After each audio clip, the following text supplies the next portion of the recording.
I guess we call it. Yes, exactly. So we talked to real estate agents and we show that. We actually have a survey with real estate agents when we show them the prices. That was one of the explanations they got. The AIs try to get the listed price as close as possible to the final closing price, and therefore the AI kind of saves time to the process. So that's possible. That is one of the benefits.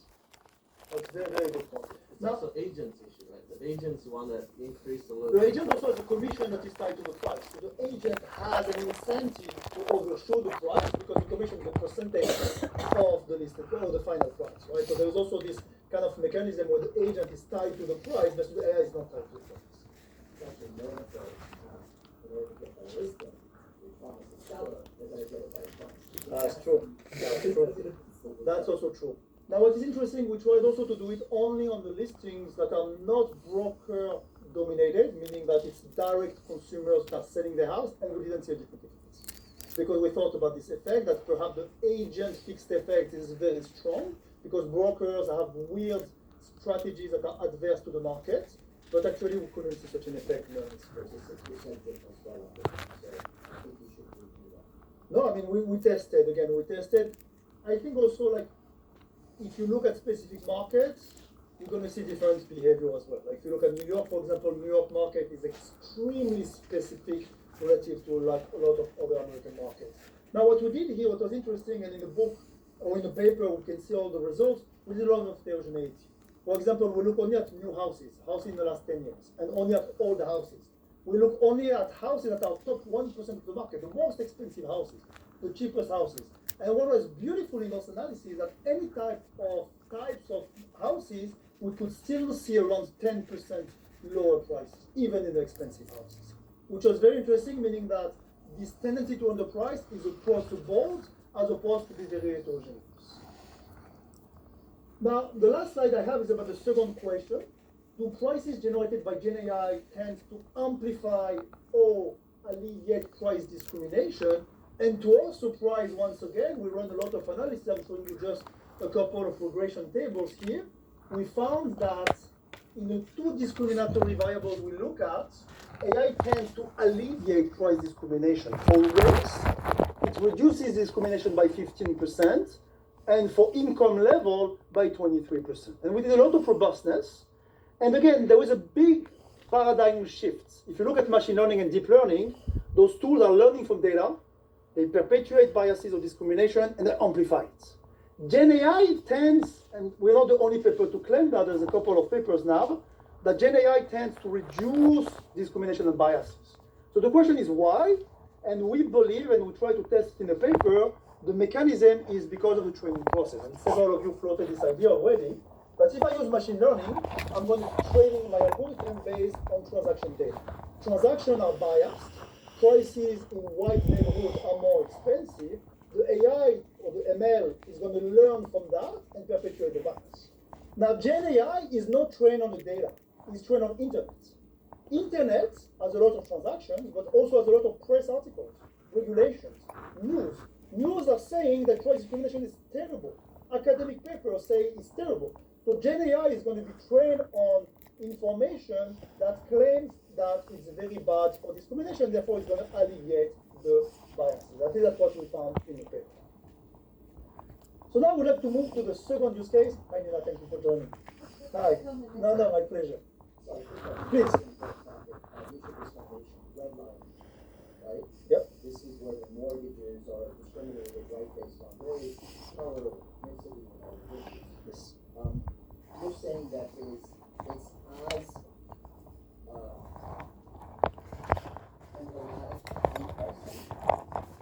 the mortgage rates is a bit of a number. So that you might want to, I think rates of mortgages and insurance is where the biases are the highest. Went But to also in MIT. prices per square feet. Please don't Square feet interrupt. of houses, it's also there as well, but not as much. Good point. So the second use case is about used cars. Let's say all of us at one point in our life we need to buy or sell a car. So we need the same process. We scraped the largest US platform called cars.com. So another student of mine, AD, he went there, he scraped all the cars that are for sale in the platform, 100,000 listings, And for each listing, we got a lot of information. We got the average market price for similar listing, the seller location, the body type, the number of cylinders, the description of the car, the drivetrain type, the engine, the color, specification, features, make, mileage, model, name, listed price. We get basically all the information from the listing of the car on cars.com.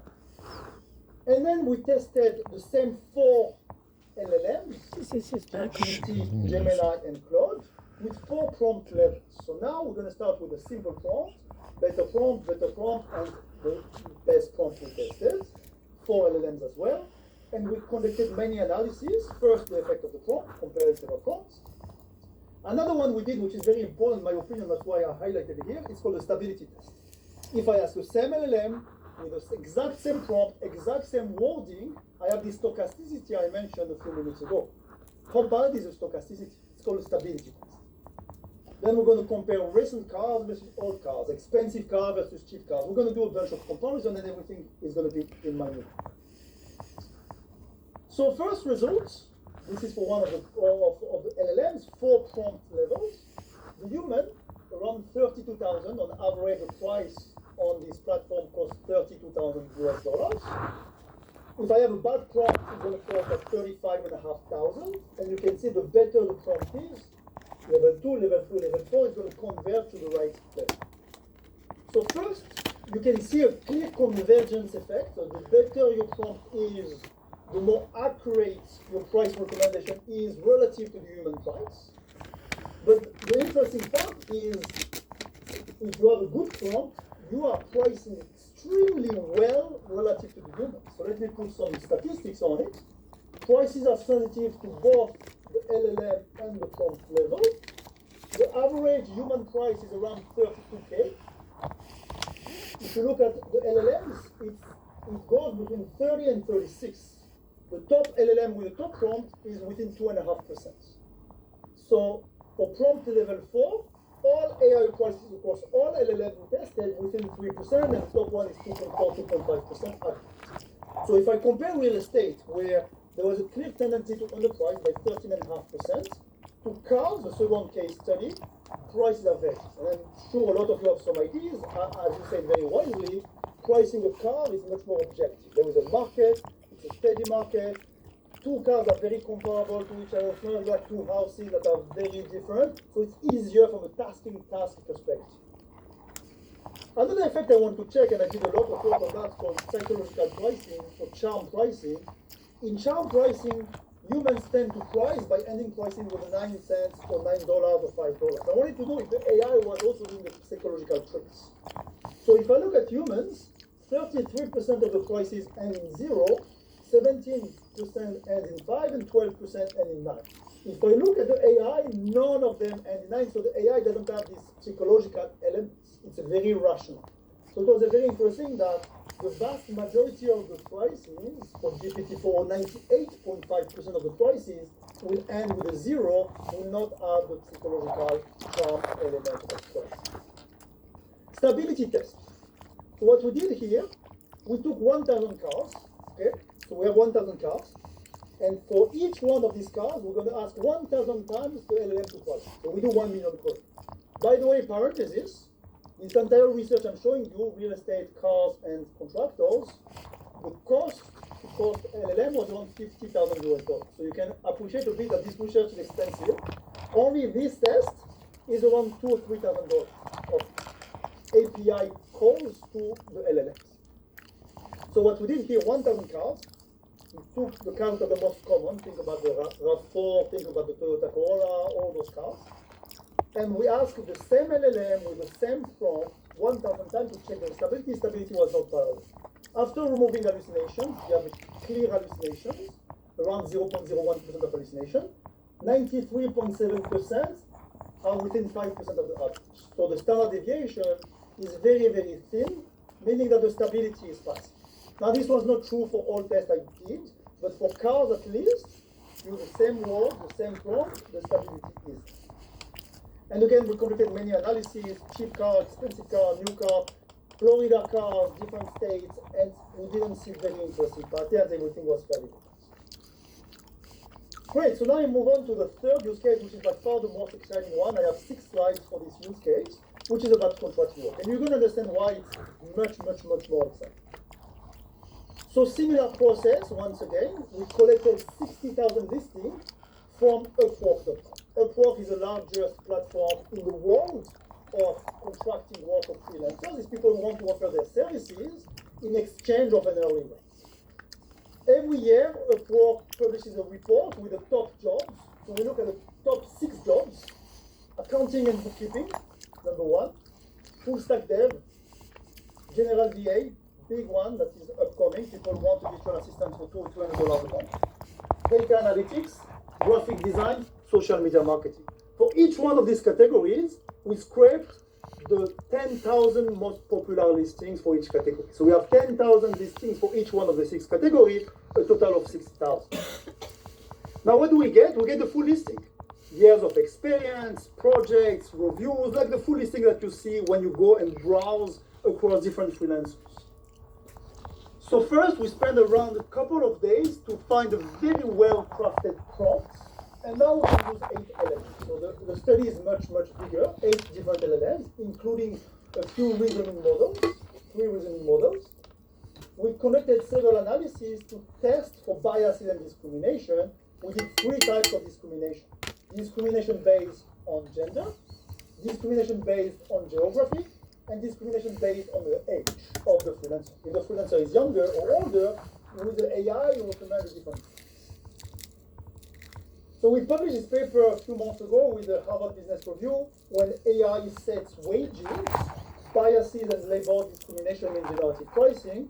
So this is a paper I'm very proud of with my student Eddie, who is like a fantastic undergraduate student at McGill University, and my colleague ARush Channel. So the results are here. The humans, the average across 2000 US dollars. All the LLMs overpriced. So here I got crazy. I was, wow, for real estate, we underpriced. For cars, we price very good. And for contractor, we overprice. So first, clear conclusion, depending on the application domain, the AI does not have a clear trend to overprice or underprice, it depends. Here we can see the trend, all of them, the highest was Gemini 2.5 Flash, its price is almost double, $45.50 per hour. So literally the mistake can be that high. And again, I'm not sure even if it's a mistake because we have to trust that the human prices are the ground truth.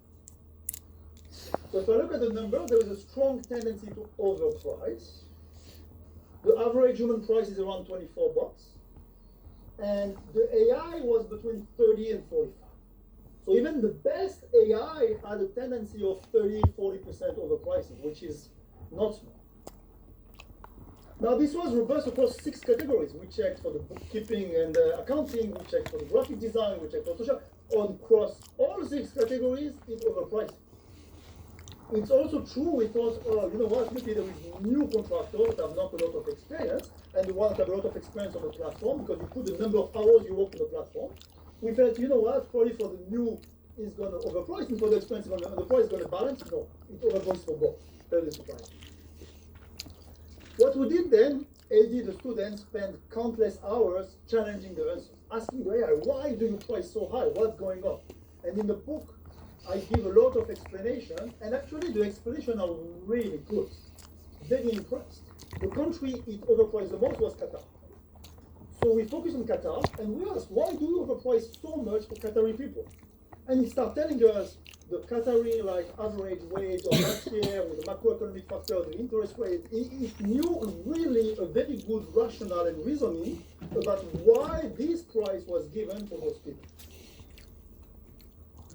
Now, as I said in the last 3 slides, that's the most exciting slide for my entire presentation. We're going to test for 3 types of discrimination, and that's, if you've been sleeping a little bit until now, that's the time to wake up because that's the most exciting results.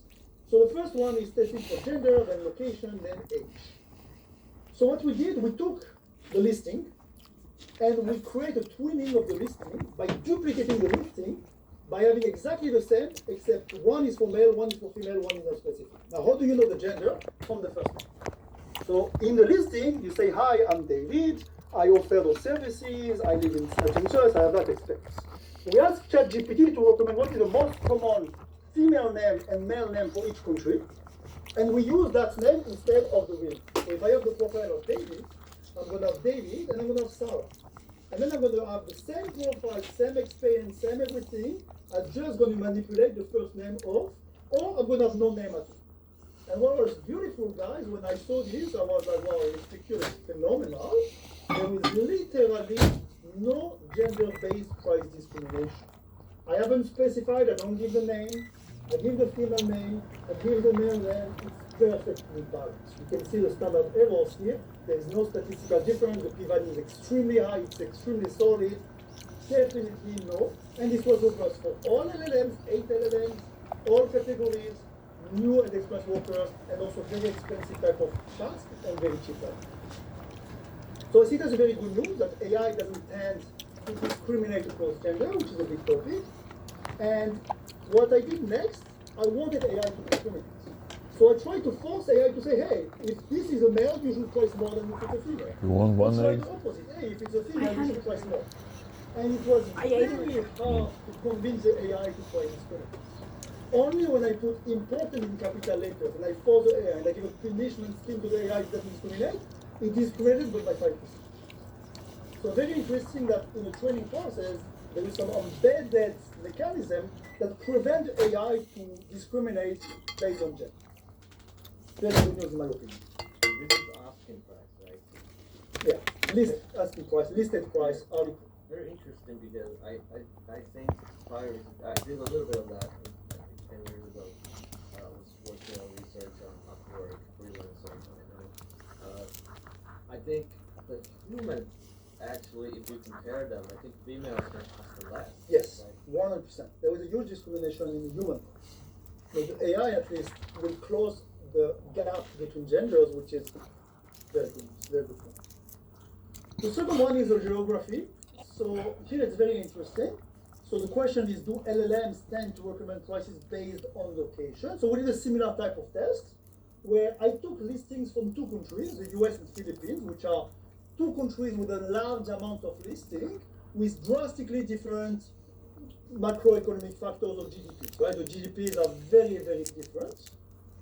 And then we did a test. I took all the US listings, 5,000, and I created the exact same listing, same experience, same name, same everything. I just changed the location of the freelancer.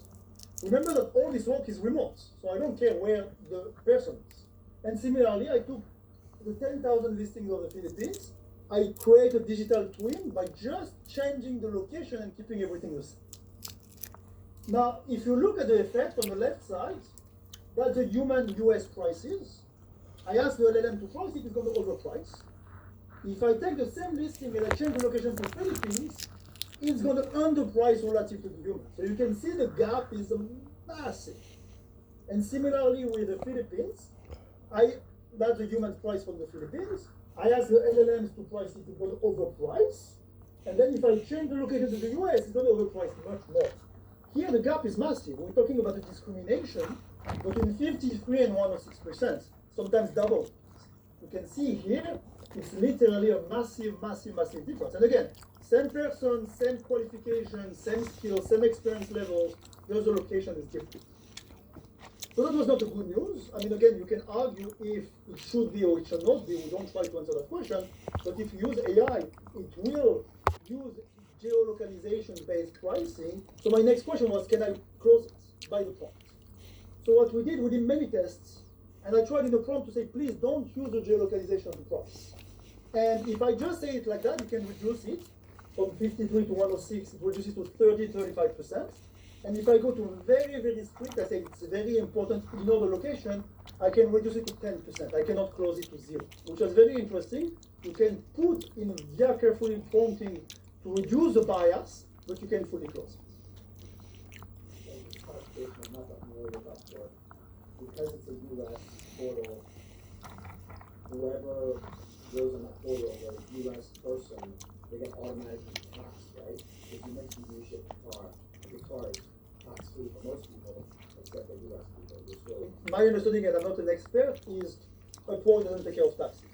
You get your money, and you are responsible to pay your taxes on your own, so it's not even a concern. You mentioned the guitar bias. Qatar was overpricing. If anything, we go the opposite direction. The Middle East got the safety That's of true. the world because of the taxing. But Thailand also was, for example, very highly overpriced. So, but again, my understanding from Upwork is that the taxation is done externally from the platform, and you are responsible to file your taxes in the country of residence. Yes, fascinating stuff. And I love the way you're trying to proxy and use international proxy and asking. I wonder in your book, with the next part of your future book, have you thought about using large language model to predict the probability of this asking class being higher? Because you know what you're presenting as we call it in the labor market research bias. Yes. You think there's a possibility of using large language model to predict the possibility of asking class being actually higher because of the matching market and the outcome, the real outcome is match the work. So we try to do some work on this, and it's impossible to predict it, unfortunately. It's a very hard prediction task. And also there is a data issue. It's how to find reliable data set on the closing price. In some states in the US, for real estate transactions, you get access to the closing price. For example, in Canada, you have no such publicly available data sets. You have only the recent price. But I tried because I worked with a big startup in New York called Chile, who has the largest network of real estate transactions. And we tried to predict this likelihood of the final price to be above or below the as list price, and we couldn't do a good job with it. That's a very good question. Thank you. Yes.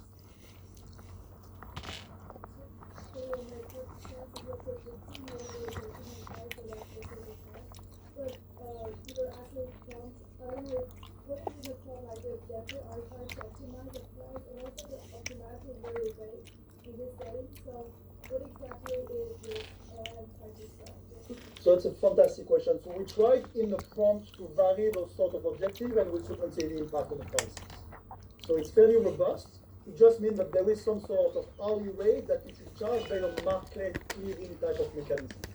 That's kind of what I believe, because we ask which objective do you use when you don't specify the objective, and we try to find some sort of balancing supply and demand, which is kind of the common objective. But we try to give several objectives within the same impact. Good question.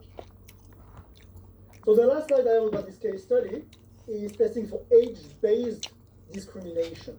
So similarly, we took the listing, and now we vary the years of experience of the exact same skill, the exact same tools. Sometimes they give the names of the software they're using, just varying the levels of experience to see how it price the experience premium. And we have three groups, 22 years old type of people, 37 and 60. And we try both by saying, hi, my name is David and I'm 22, and my name is David and I have 4 years of experience. So we believe 22 is a fresh graduate, right? People graduate at 22 years old from college, they have 0 years of experience. 37 is mid-career, 15 years of experience, right? Mid-career. And 60 years old, end of career, a lot of experience. Now what was interesting is you can see a clear premium experience. And if you don't specify, it's going to price higher than if you have low experience. So what we observe here, 60 years old priced 46% higher than 22 years old, and 8.1% than 37 years old. Which was interesting to us because between us, most of those tasks are not really like depending on the years of experience. Think about data analytics, it didn't exist 25 years ago anyway. So it's still interesting that there is some embedded bias. Now remember, in the geography in the previous slide, I told you with good prompt, I could almost close the bias, not fully close, but I could reduce it from 50, 100% to 5, 10%. On the age one, what was very interesting to us, we cannot close it at all. The age premium persisted even when we told the model not to use age as the price. So very interesting. For gender, no discrimination. For geography, huge discrimination, you can close most of it by prompting. For age, pretty big discrimination, but you cannot close it by prompting, meaning that there is a huge embedded bias in the training process of the AI. Even by prompting, you won't move the needle. So there are different types of biases, different types of persistence of biases. Questions? Yeah, this is very interesting. I think I'm curious if it's because I'm not sure if there are legislations, but like people kind of talk about the gender part quite a bit. I don't think people talk about the age that much. I totally agree that gender is number one. Number two will be race. We could not test race here because of obvious reason. We don't get access to really the race, and then you have to assume that different first name is related to race, which is a big deal. But I agree that gender is the biggest one, and it looks that AI is extremely careful to respect gender-based type of conventions.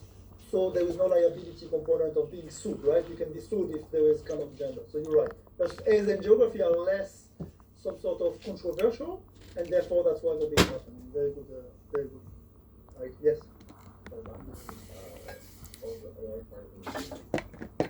More or less, kind of depends on cycles and what do you do? Socially intelligent and socially just. Yeah, that's definitely a possibility that the AI, because it's trained on all opinions from people on the internet, it's trained from social media, people are talking about those topics and so on, so it will reflect those views that are consensus of society. That's definitely possible. And I'm also going to kind of take this problem about how to check option that they kind of what is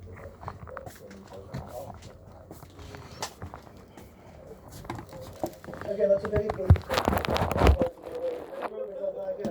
going to be smashed no matter what you say, right? So it's going to be very objective, we have the data, we can share with the analysis, and politicians can take it wherever they want.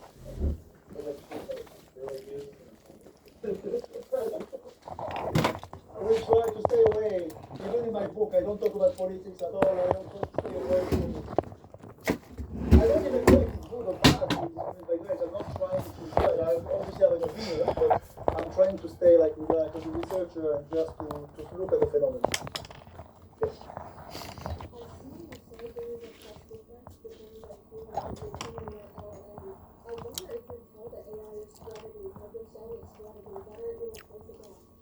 So we tried to push it a bit. It was very hard to push as well. It was very, very strong price. It believed that the market, and that's a very interesting, thank you for asking, that the price of the human, $24 per hour, it's too low. And if you ask a lot of experts in sociology and in economics, they will tell that the manpower of the world is underpriced. How can you make a living at $24 an hour in today's world, right? So definitely the AI believes that people are too cheap and they should upprice themselves. So that's also an interesting flavor, that if you move the human to price and use AI for that application, perhaps it's good for society because people will get paid more, but perhaps it's good for employers because they will have to pay more, right? Is there like some kind of emotional aspect to this that people can, it's a highly competitive market. Exactly. People differentiate themselves maybe based on price, but they get an introductory price. Once you get to know your counterparty on that marketplace, there might be some... The problem is there is a race to the bottom, and that was done from the 1883 with the Bertrand paradox, so I talk about it in my books. So basically if you have competitors, they're all priced at $25. If one goes to 24, everybody is going to go to that one. So this one will go to 23, this one 22, 21, 19, and then there was an equilibrium like, okay, I can't go lower. So it's called the race to the bottom, and that's what we see in that type of market, which is very bad for society, obviously. And perhaps the AI is trying to escape this race from the bottom by moving to a new equilibrium that is better for the workers. But again, we'll try to stay a bit away because it becomes philosophical very fast. Exactly. And competitiveness, and undercutting each other in a very strategic way. This is super interesting in the sense that we already see for the used car, right? I know many companies like BMW and others, they already use AI pricing for their used cars. Yes. Actually, for the leasing, the salesperson actually don't set the price. I know one student told me that the rental, right? The rental, they're also using AI to set the rental price or something, and the person can't really change much. Yeah. And this is kind of pointing to the future where everything's algorithmically determined. That's right? true. And if these are very important issues to talk about. Definitely, like leasing prices, like rental cars, insurance pricing, all now AI generated or AI supported, and sometimes like the agent cannot even like do it. That's a good point. Yeah. Good. So I have 6 slides left, and we still have like 20 minutes, so we're good. So now I talked about the price outputs. I would like to talk about the inputs. To come up with a good pricing, you need good information called market intelligence. How can you use generative AI to collect that market intelligence to help people like us to make good price? So there are 2 topics, market research and data, or data augmentation. So generative AI is a massive disruption, and our colleagues in marketing have been studying that fact to market research. How is market research? I'm going to recruit participants. I'm going to ask them a set of questions. It can be surveys or it can be market research, and then I can use this data to inform my market understanding. Or data augmentation. If I have a very small data set, it's very expensive to buy data, I can use Gen AI to generate more data. Now, using generative AI is a lot of advantages, but also several risks and pitfalls. If I ask Gen AI to simulate customers, and I do that quite a bit, you launch new products, you don't have any customers, you don't have any data, you can ask AI to create customer agents to simulate they're coming to your store, like you have a supermarket, they come, they browse, they shop, they buy some products, sometimes they don't, and you can use this data to train your models. Now the big advantage is for data scraping in my opinion. So data scraping has been there for years. You can go to the website of your competitor, let's say you are Target, you go to the Walmart website, and you go to Walmart and you scrape the entire website. The prices, the reviews, the availability, the product ranking, product description, you can scrape all this information, and then use this information to do your pricing or your arrangement on your website. So if you're a small website, it's expensive to build those scrapers or to pay companies that can scrape for you the data for all your competitors. Now with Gen AI, you can ask ChatGPT to build a scraper for you and go scrape it for free. Now it's not as simple, but it's still lowering the technical barrier. You don't need to have a degree in computer science to build a scraper. So we studied that with my student Eddie, generative AI for data scraping.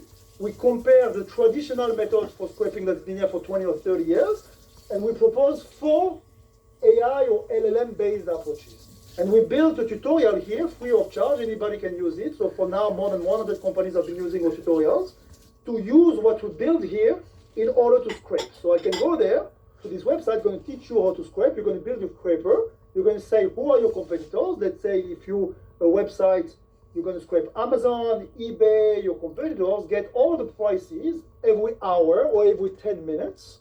And then you're going to get, and you can price match, or you can do whatever you want with that data. The next topic I have in mind, which is one of the most exciting, is about the automated pipeline. So this is a bulk of my work in the last 10 years, where I worked with a company, and I solved a problem called the data-driven price optimization. And Kong is also an expert on that topic, where typically you have data, you're going to model the demand. You can have a parametric model, non-parametric model, and then you're going to estimate the model, step one. And once you have the demand model, you're going to optimize your profit or optimize your revenue by solving an optimization problem.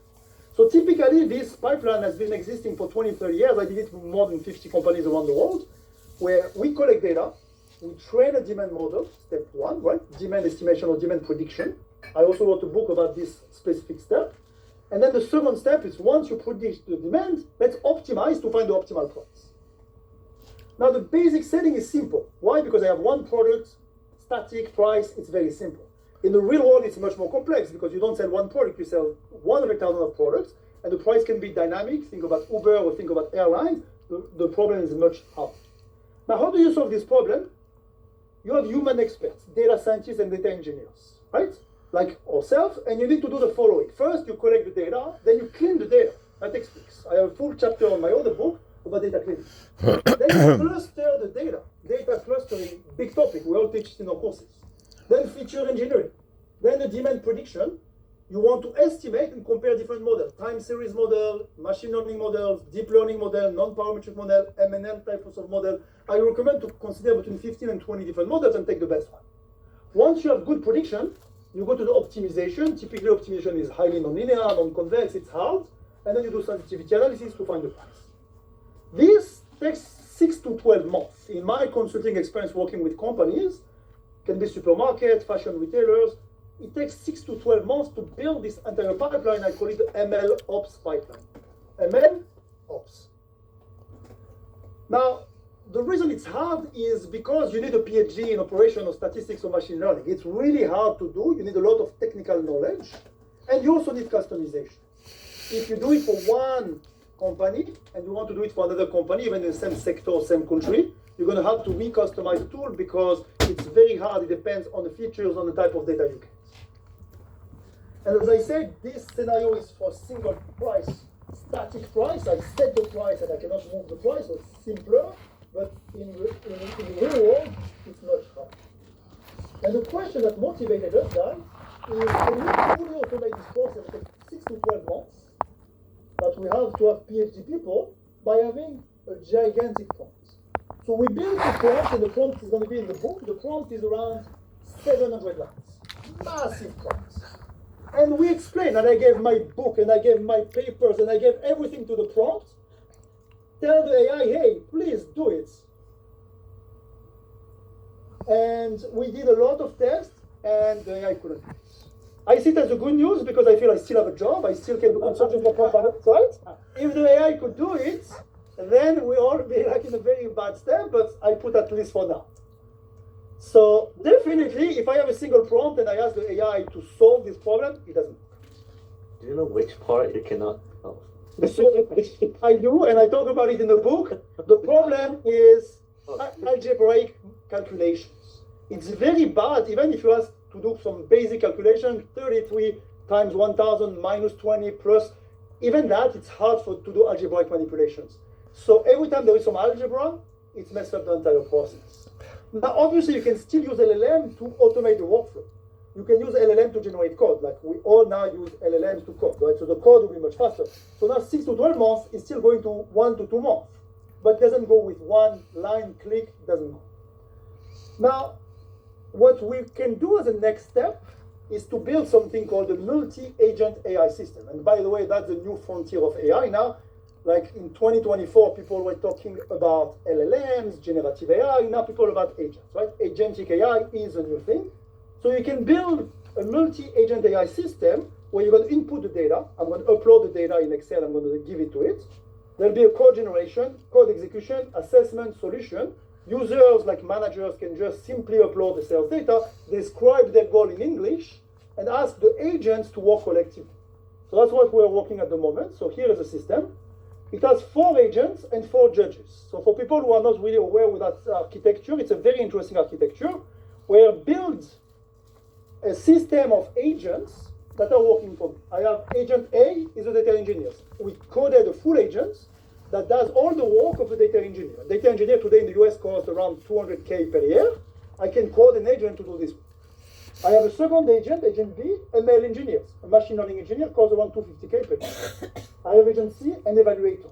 This is an agent that's going to look at the results, going to evaluate, give feedback, and they're all going to work together. And I have agent 4, optimization expert, someone who does know how to optimize. Now, each agent will also have a judge. There'll be a judge that will score the agents, will give you a grade, and if the grade is bad, you failed, and the agent goes back and work on it. Now, this can work 24/7, and this, we are not there yet, but we have very promising results. We could optimize the process for single price very easily, for very complex nonlinear models, and I cannot say it enough, this entire stream of work of multi-agent AI systems creates a lot of opportunities for businesses. So what are the levels? Let's see, you have an evaluator, you have a judge, is there a thing? No, so it doesn't work to have centralized power in a system. You always want to have decentralized power that works collectively. So if you have a centralized power, you are less robust because if one person has too much power in the system, you are very vulnerable to resilience. So typically it works when you have more. So here it's one architecture with 4 agents and 4 judges. You can come up with 7 agents, 7, like there is a lot of modularity and a lot of flexibility in those architecture, but that's a topic. I think 2026 is going to be the year of multi-agent AI systems. So is there an optimal, like in finance? No one knows. Say 30 is your optimal. No one knows. You have to test. Yes. You have to test, and it's going to be a case-by-case basis. But that works. Single prompt doesn't work. That seems to work much better. Obviously, it's much harder to build, but once you build it, you can replace a lot of the jobs. So that's why it's a little scary as well. Yeah, but apparently, I think hundreds of thousands of jobs will be lost. So I'm curious, if you are going to put those people back to work, where would you put them? Like To build those systems. Okay. Build those systems because those systems are not easy to build. Yeah, but after they're built, that's a challenge. Is there a possibility for humans to still be in the loop? Definitely. I think in most systems. So this problem, the data-driven price optimization, is a well-known classical problem. So maybe you don't need too much of a human in the loop. But for many problems, think about hospitals operations. Even if I build agents to do all the scheduling, the staffing of the hospital, because the stakes are so high, I think there will always be human in the loop to validate, to monitor, to make sure that things go as planned. So you called it a cascade problem? What did you call it? What problem is it? It's a problem? No, I did not. You just said it. It's your Canadian Israeli Oh. accent. Cascade? No. I think high stake. High stakes. High stakes. Okay. Sorry. Okay, so last topic, very briefly. This is topic more for regulatory and law. So in the last few days, I was here for a conference about AI and law. So talk to a lot of lawyers. That's the only topic they talk about. So the topic is a very simple question. If all companies in the world, or at least majority of the companies, are using Gen AI for pricing, what would happen? Right? If I'm using and my competitors don't, it's a different story. But if we all use, will it generate anti-competitive outcome? That's what the lawyers care about, meaning that collusion. You know, the topic of collusion is a very big topic in pricing. I have a full chapter on that topic in my book as well, where you have two people agreed on price fixing, and they're going to increase prices together. Obviously, this is illegal. In the US, in Canada, in Europe, it's illegal. So if you have an intent to collude pricing, and gas stations are the easiest one to understand. If you have two gas stations across the street, if they all agree to increase the price together, this is not legal, and they can be sued. Now, how about if I defer to Gen AI, I ask LLMs to price for jackets, and all the LLMs understand that they can collude and increase prices all collectively at the same time, what will happen? So the first question, will it generate collusion and harm consumers, or conversely, will it lead to more competitive markets and benefit consumers? And which safeguards I will put in place? So we've been running some market simulation. The two best papers to understand what is market simulation for price collusion are those two papers. One is by Eduardo Calvano and co-authors published in the AER, and one new paper by Fish et al. It's a joint work between Harvard and Penn State on LLM collusion, very interesting papers. And we found 4 takeaways. The first takeaway, as we already spoke, but it's much more massive there, small changes in prompts can dramatically affect outcomes. Biases are critical, each choice of word or tone affects prices. What I observed, which was important, when you ask to price a product, the choice of word doesn't have a big impact, it has a small impact. But when you have several competitors doing it all together, and you change a word in one of the competitors, not the other, it has a massive impact on the prices of everyone.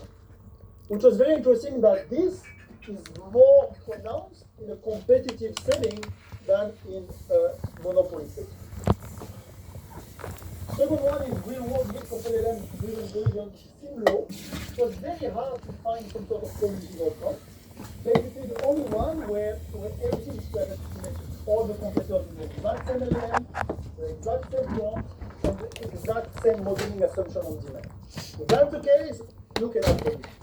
But as long as one competitor uses a different prompt, a different LLM, the risk of collusion becomes much lower. In terms of business implications, you want to be thoughtful about having prompts that are unbiased. You want to test the stability of the prompt, and you want to make sure to incorporate safeguards and sanity checks.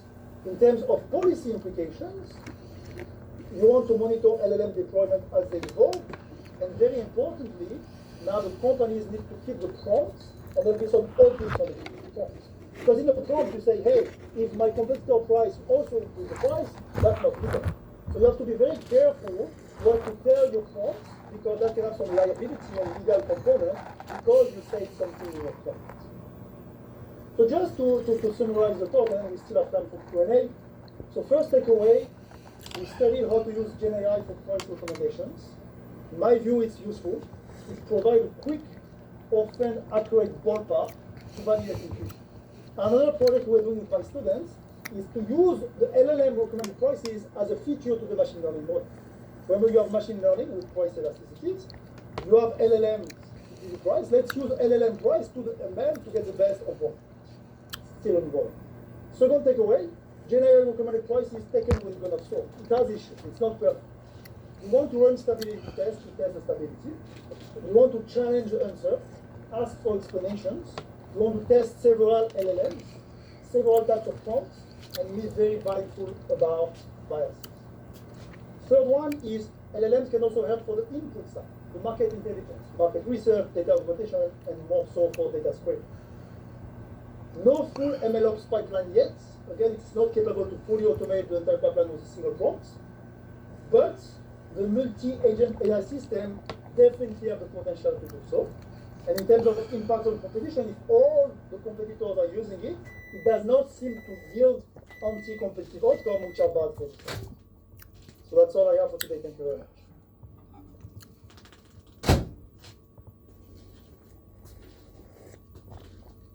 Any questions? Comments yet? I want to save it, okay? Let me.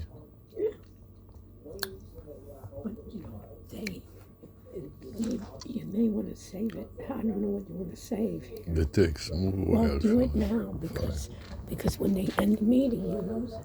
Yeah. Asking AI, what was the objective you were using? Yes. Would it give me a real precision optimization model that it was considered? 100%. You can ask which one you're using or which one should we use. And we tried both, and both are very insightful. So definitely you can ask questions to understand the reasoning behind the recommendation. And you can also ask questions before giving you an answer, which objective should I use in order to get the right answer? Right. So if it were to give me a well-defined optimization problem, but you just mentioned that if I just treat this problem as given and let the agent solve it, we could not solve it with a simple prompt. So were it actually using optimization, or it was just answering your question, saying as if it was using this optimization? I don't think they were solving an optimization problem, never. I don't think the Gen AI is able to have the autonomy to formulate an optimization, put the constraint, decision variables. It's very far from there. It has some other mechanism that optimizes something else, but more qualitatively speaking. You know. Thank you so much for presenting. Wonderful stuff. I actually think of one implication in addition to the comparison you have here. It reminded me Gen AI pricing or related research on dynamic pricing. One of the implications is dynamic pricing can help disadvantaged sellers, for example, smaller businesses, to really discover their price to actually improve their market competitiveness. Yeah, 100%. So there is this democratization angle, right? Yeah. Like the smaller sellers who don't have access to large data, large budget, developed models, now they can use Gen AI. So we talked a bit about this part at the beginning of the presentation. So that's a very good angle. Thank you. Yes? I've got a real world application question for you that I think could be a possible book for you. I think I'm done with books. There's too intense now. Yes. Those ghostwriters as well. I'm sure you have some. Tariffs. Just because a particular good is charged a specific tariff, it doesn't mean that they're going to pass it through to the consumer. They can choose to absorb it themselves at different grades, at different times, right? Engage what the competitor doesn't. And typically there'll be a portion of that and portion of that, yes. So would that be an example of how you can actually, in order to optimize the different levels, you make assumptions, the what if, as you were alluding to, but also take into consideration the market elasticity, right? Of course. Because you can set a price, but it will vary depending on whether it will be demand driven or supply driven, which is the major geopolitical issue these days. Exactly. So is that something that you can incorporate as part of? Definitely. And you can ask what ifs, as you said, right? Like I got a tariff of like, 17% of my goods. Should I absorb half of it? Should I absorb 2/3 of it? You can ask question, converse, and even ask you to create your simulation about each one based on the supplier's elasticity, as you said, based on the competitors' reactions. So definitely there's a lot of work you can do on this type of brainstorming and what if scenario. You have to collaborate on a book with anyone? You're welcome. Yes. As time goes by, thank you for the great talk. As time goes by, we can see the problem of the data convolution in your input side, because as more and more decisions are made by generative AI, they're reusing the information and accumulating the decision made by AI. And even if they read your paper like you are going to underestimate the real estate price, maybe this information will also shape the. Look, that's a fantastic question, even beyond pricing, right? What we try to do now in the world, there is a lot of data in the world, right? So definitely, like the amount of data in the world is just mind-blowing. Now, what AI is trying to do at a high level is to mimic humans in order to make better decisions based on the data generated by humans. Now, we are in the world now that 30% of the data is generated by AI. In 2 or 3 years, more than half of the data will be generated by AI. So now AI will learn from data generated by AI. So there'll be some sort of adverse feedback loop that can be very bad, because if you believe the ground truth is human data and you try to build AI based on human data, but now you train the AI based on AI data, there is some sort of feedback loop that can be very pervasive, right? So that's, you're raising a good question that a lot of people are thinking about. Good, thank you again. Thank you very much. Can we take a picture with you? Yeah, of course. Can we take a picture with the... Put my first slide if you want. Yeah, put the first slide. Yeah, exactly. Yeah, let's see. Your friends are to them, right? Sure, yeah, okay, that's okay. Then I think we can take your friends and us faculty to Okay, have lunch perfect. together. Thank you very much.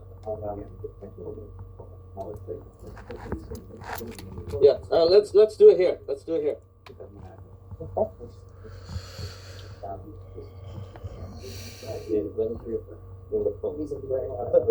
Thank you. Not technical at all, but But it's like very fun. thank you. So technically then, you take example, input your entire feature based on writing paper input. I tried to. No, it doesn't work.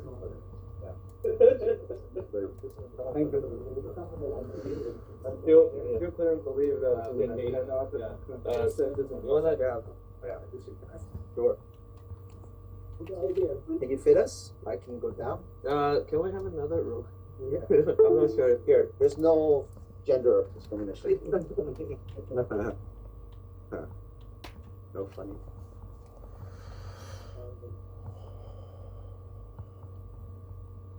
Can we do this thing? This thing? Yes, The that's aim- good. We're designed to cultivate you. It's working. Working. Beautiful. Okay. Thank you. This is our football thing. Oh, wow, sure. Football thing. Where you been? Just in my hand.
Okay.